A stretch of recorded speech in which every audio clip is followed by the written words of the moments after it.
Hi everyone, in this virtual laboratory we are going to find out how atoms interact with each other. Now, in the PhET simulation site, you can download the simulation atomic interactions and then it just plays here on the web, so there's no trouble actually playing it using Flash, alright? So, what can we do in this simulation? Okay, you can see the buttons here. We can zoom in or zoom out. As for this case, we can actually zoom out. Okay, and then you have here a list of atoms, a pair of atoms. One of them is pinned, another is moving. Okay, so for example, the blue spheres here represent neon. Okay, both neon atoms. And you also have a graph that gives us an idea on how the potential energy is affected by the distance between atoms. So if you've noticed, the distance between these two atoms are lying on the x-axis, while the potential energy lies on the y-axis, signifying that the potential energy depends on the internuclear distance, or in this quantity here. All right, so you can also have an option to view it in a normal view or a slow motion view. You can either pause your simulation and you can reset.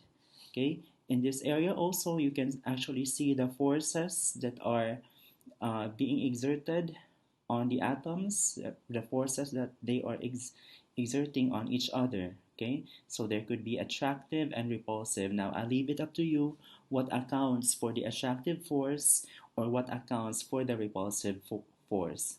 All right, so the main thing here is this is just a very short simulation, so we can actually separate these two atoms and try to figure out what happens to the potential energy if the elect if the atoms are very far away from each other, okay, from at an infinite distance. Now you might have noticed that this atom is moving, okay, or is getting attracted to here, okay, and in reality we know that there is no atom that's actually pinned or stationary in place, right? Especially if these are gases, okay. And then look at what happens as it gets nearer, okay, and then look at the interactions that are happening. So if you want to find out how the forces are in that scenario, let's say we replace back here.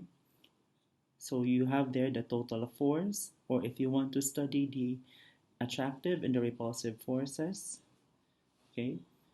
And then you notice that these two neon atoms are not stuck together, okay. They're not bonding with each other, and I hope you know why that is, all right. So we just go over the steps in the manual. There is a short introduction there regarding Schrödinger's equations. Okay, just read through. This is at a college level discussion already. However, it also pays to know a little bit or of the concepts that are included, maybe just as an overview. All right, and then just take note that this arrow here represents at this horizontal line, it represents the zero energy, okay, or 0 joules. And then the drop in energy is the bond energy, and figure out where that is later, right? So just go over, and then this is a typical potential energy profile for the two atoms. They may have different values, different depths for the dip. Okay, you notice that there is a dip in the graph, but more or less they look the same. So I'd like you to study what happens if it goes beyond, okay, if it's beyond the internuclear distance here, okay, what happens to these atoms, or what happens at the maximum or optimal distance, optimal intermolecular distance, okay. So we can use this as a springboard also for a discussion on covalent bonding, okay. Later on we will be focusing on oxygen. All right, so just go over this manual. You can reset and then state your generalizations. Just accomplish this activity. I hope you manage your time well. So have a nice day ahead and enjoy the experiment.